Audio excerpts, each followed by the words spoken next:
भारतीय समाज दल के राष्ट्रीय अध्यक्ष नारायण राजभर ने कहा कि भारतीय लोकतंत्र में पत्रकारिता चौथे स्तंभ की भूमिका के रूप में आती है।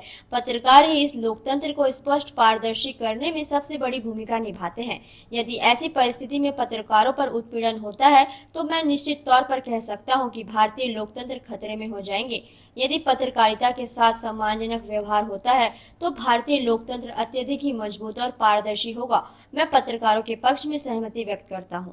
मेरा परिचय श्री नारायण राजभर, राष्ट्रीय अध्यक्ष भारतीय समाज दल। आज का उद्देश्य यही था कि वर्तमान परिस्थितियों में भारत की सामाजिक और राजनीतिक व्यवस्था देखने से यह आभास हो रहा है कि भारतीय लोकतंत्र खतरे में है, क्योंकि लोकतंत्र को स्पष्ट और पारदर्शी बनाने में इस देश की चौथी स्तंभ के रूप में पहचान बनाने वाली पत्रकारिता आज खतरे में दिखाई दे रही है। क्योंकि जो भी चैनल, जो भी न्यूज़ चैनल या कोई भी पेपर जो पत्रकारिता से जुड़ा है, यदि वास्तव में समाज में जो भी भ्रष्टाचार हो रहा है, गलत परिस्थितियां हो रही है, उसको जमीनी स्तर पर वास्तविक रूप में रूपरेखा देकर यदि वह निकालता है उन खबरों को, तो वैसे पत्रकारों के साथ, वैसे मीडिया चैनल बंधुओं के साथ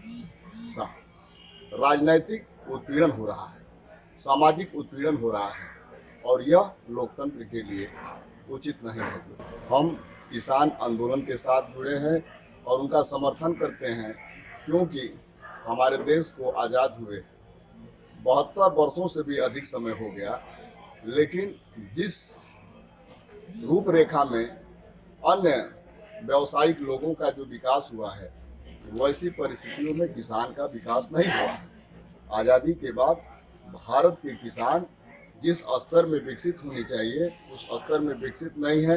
इसका सबसे बड़ा कारण भ्रष्ट राजनीतिक व्यवस्था है। आज जो देश में किसानों के संबंध में जो कानून बनाए गए हैं, तीनों गलत हैं, क्योंकि किसान आज सही मुद्दे पर आंदोलन कर रहा है।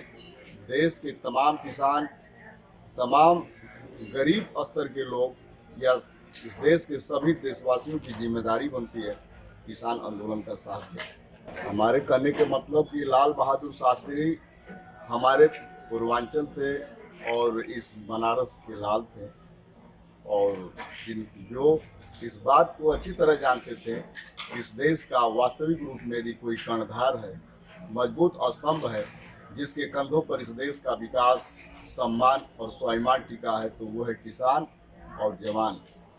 और इस बात को पकड़ करके भारत उस समय दयनीय स्थिति में था, खाद्यान्न भी इसके पास भरपूर नहीं था और अत्याधुनिक अस्त्र शस्त्र भी नहीं था, लेकिन उन्होंने नारा दिया इस देश के जवानों को और कहा कि जय जवान और जय किसान। इसका परिणाम ये निकला कि इस देश के जवान और इस देश के किसान इतना उत्साहित हुए कि उस समय लड़ाई में भारत के जवानों ने लाहौर में जाकर के विजय का झंडा गाड़ दिया था, जिससे पाकिस्तान को जाके संयुक्त राष्ट्र संघ में शरण लेनी पड़ी। और जवानों ने, इस देश के किसानों ने इतने उत्साहित हुए कि ईमानदारी से खेती करने लगे और खेती करके इस देश के खाद्यान्न भंडार व्यवस्था को बढ़ाया।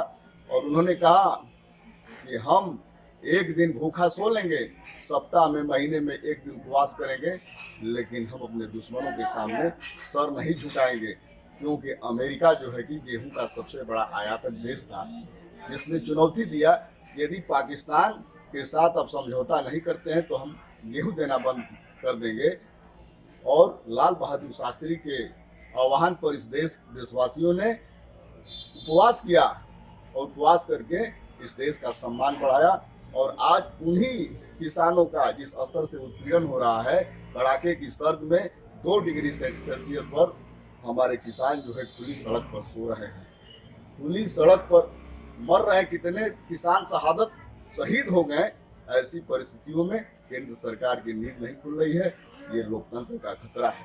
मैं बताना चाहता हूँ कि जिस समय जहांगीर के समय में अंग्रेज भारत में व्यापार करने के लिए आए, उस समय यहाँ के राजाओं ने उस पर ध्यान नहीं दिया, लेकिन वही व्यापारी को यहाँ के राजाओं ने जो इतनी छूट दे दिया कि उन व्यापारियों के पास इतनी धन हो गई कि वही व्यापारी यहाँ के राजाओं को खरीद कर इस देश को गुलाम बनाए। आज उसी नसीहत पर, उसी मार्ग पर भारत के प्रधानमंत्री माननीय मोदी जी चल रहे हैं। इस देश के पूंजीपति अबानी हो, अडानी हो या तमाम उद्योगपति हैं, उनको देश की तमाम संस्थाएं निजीकरण में दे करके भारत की अर्थव्यवस्था को ध्वस्त करना चाहते हैं। और एक दिन यही भारत की बागडोर उनके हाथ में चली जाएगी और उस परिस्थिति में इस देश के गरीबों का जीना बड़ा मुश्किल हो जाएगा। आज किसान सही दिशा में कार्य कर रहे हैं, हम उनके साथ हैं।